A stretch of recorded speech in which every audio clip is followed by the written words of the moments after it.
5e vidéo. Je voudrais commencer par remercier les 100 abonnés qui se sont abonnés à ma chaîne. Voilà, je pensais pas réunir autant de personnes en si peu de temps. Voilà, en un mois. Enfin, bref, je suis très content. Je suis content aussi de tous les commentaires que je reçois,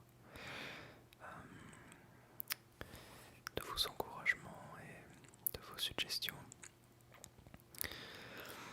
D'ailleurs, à propos de suggestions, je vais réaliser une demande qui m'a été faite. Je vais vous faire une lecture ce soir.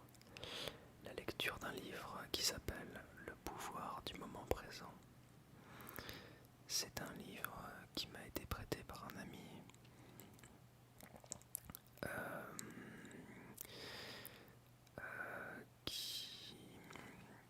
C'est un livre qui m'a beaucoup aidé, qui m'a appris beaucoup de choses, qui m'a aidé à comprendre pas mal de mécanismes psychologiques qui étaient enfouis au fond de moi et qui sont enfouis au fond de nous tous. Donc je vais vous lire les quelques premières pages de ce livre en espérant que ça vous relaxe et surtout que ça vous donne envie de le lire. Donc voilà.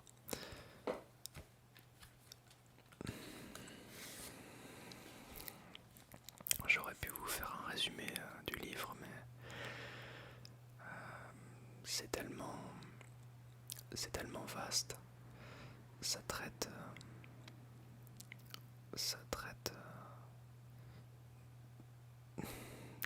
parle.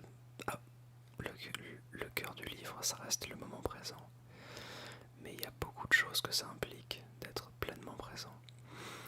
C'est-à-dire que, en gros, ce livre part de l'hypothèse que en chaque être humain, il y a trois composantes dominantes. La première, c'est l'être. Donc l'être, c'est nous, tout simplement. La deuxième composante, c'est le mental. Le mental, à la base, c'est un outil qui nous sert à des choses pratiques telles que replonger dans nos souvenirs, nous plonger dans l'avenir, nous organiser, faire des projections. Voilà. Malheureusement, cet outil est devenu un parasite. Le mental parasite notre être en permanence, car celui-ci nous rend anxieux, nous fait manquer de confiance en nous et nous empêche d'être nous-mêmes. Voilà. Et la troisième composante, c'est l'ego. Et donc au fil du livre, on apprend que l'ego et le mental sont parfaitement liés et qu'ils ont besoin de nos craintes, de nos angoisses et de nos peurs pour se nourrir et pour être et pour survivre. Car le mental et l'ego sont des éléments vivants qui cherchent à survivre. Voilà, c'est ce que le livre dit. Et c'est vrai qu'après lecture de ce livre, je suis assez d'accord. Enfin voilà, c'est un résumé assez mal fait, mais assez vulgarisant. Donc c'est pour ça que je préfère encore vous lire le début du livre.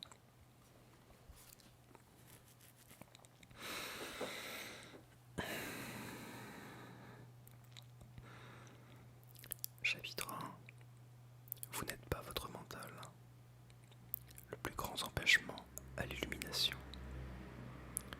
L'illumination, c'est quoi? Un mendiant était assis sur le bord d'un chemin depuis plus de 30 ans. Un jour, un étranger passa devant lui. « Vous avez quelques pièces de monnaie pour moi ?» marmotta le mendiant en tendant sa vieille casquette de baseball d'un geste autoritaire.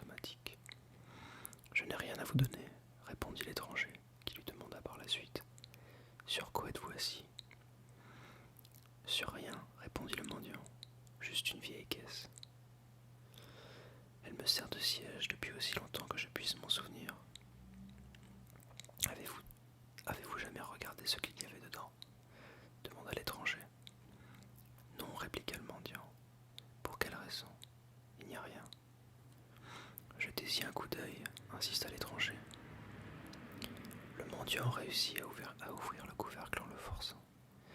Avec étonnement, incrédulité et le cœur rempli d'allégresse, il constata que la caisse était pleine d'or.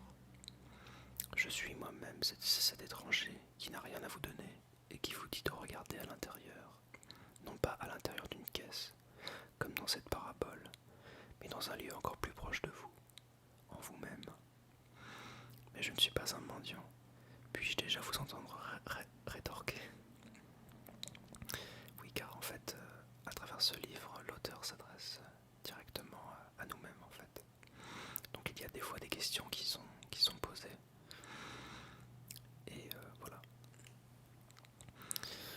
Ceux qui n'ont pas trouvé leur véritable richesse, c'est-à-dire la joie radieuse de l'être et la paix profonde et inébranlable qui l'accompagne, sont des mendiants. Même s'ils sont très riches sur le plan matériel, ils se tournent vers l'extérieur pour récolter quelques miettes de plaisir et de satisfaction, pour se sentir confirmés, sécurisés ou aimés, alors qu'ils abritent en eux un trésor qui non seulement recèle toutes ces choses, mais qui est aussi infiniment plus grandiose que n'importe quoi que le monde puisse leur offrir. Le terme illumination évoque l'idée d'un accomplissement surhumain, et l'ego aime s'en tenir à cela. Mais l'illumination est tout simplement votre état naturel, la sensation de ne faire qu'un avec l'être. C'est un état de fusion avec quelque chose de démesuré et d'indestructible. Quelque chose qui, presque paradoxalement, est essentiellement vous, mais pourtant beaucoup plus vaste que vous. L'illumination, c'est trouver votre vraie nature, au-delà de tout nom et de toute forme. Votre incapacité à ressentir cette fusion fait naître l'illusion de la division face à vous-même et au monde environnant. C'est pour cela que vous vous percevez consciemment ou non, comme un fragment isolé. La peur survient et le conflit devient la norme, aussi bien à l'intérieur qu'à l'extérieur. J'affectionne la définition simple que donne Gautama, le Bouddha de l'illumination. Il affirme que c'est la fin de la souffrance. Cela n'a rien de surhumain, n'est-ce pas? Bien sûr, comme telle, cette définition est incomplète, car elle exprime seulement ce que l'illumination n'est pas, c'est-à-dire qu'elle n'est pas souffrance. Mais que reste-t-il quand il n'y a plus de souffrance? Bouddha garde le silence là-dessus, et son silence sous-entend que c'est à vous de le découvrir. Il retient une définition par la négative, afin que le mental ne puisse pas en faire une croyance, ou un accomplissement surhumain, un objectif qu'il vous soit impossible à atteindre. Malgré cette précaution de la part de Bouddha, la majorité des bouddhistes croient encore que l'illumination est l'apanage de Bouddha et non le leur, du moins pas dans cette vie-ci. Une question est posée. Vous avez employé le terme être. Pouvez-vous en expliquer la signification? L'être est la vie éternelle et omniprésente qui existe au-delà des myriades de formes de vie assujetties au cycle de la naissance et de la mort. Être n'existe cependant pas seulement au-delà, mais aussi au cœur de toute forme. Il constitue l'essence invisible et indestructible la plus profonde. En d'autres termes, l'être vous est accessible immédiatement et représente votre moi le plus profond, votre véritable nature. Mais ne cherchez pas à le saisir avec votre mental, ni à le comprendre. Vous pouvez l'appréhender seulement lorsque votre mental s'est tu. Quand vous êtes présent, quand votre attention est totalement et intensément dans le présent, vous pouvez sentir l'être, mais vous ne pouvez jamais le comprendre mentalement. Retrouver cette présence à l'être et se maintenir dans cet état de sensation de réalisation, c'est cela l'illumination. Voilà. Donc je vous ai lu les 2 premières pages de ce livre.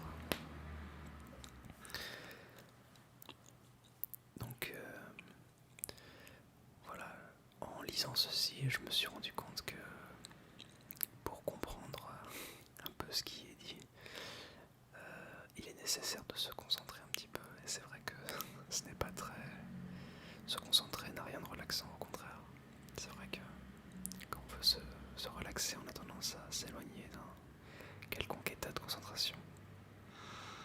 Mais plutôt à rêver et à laisser son mental et les images prendre le dessus, justement.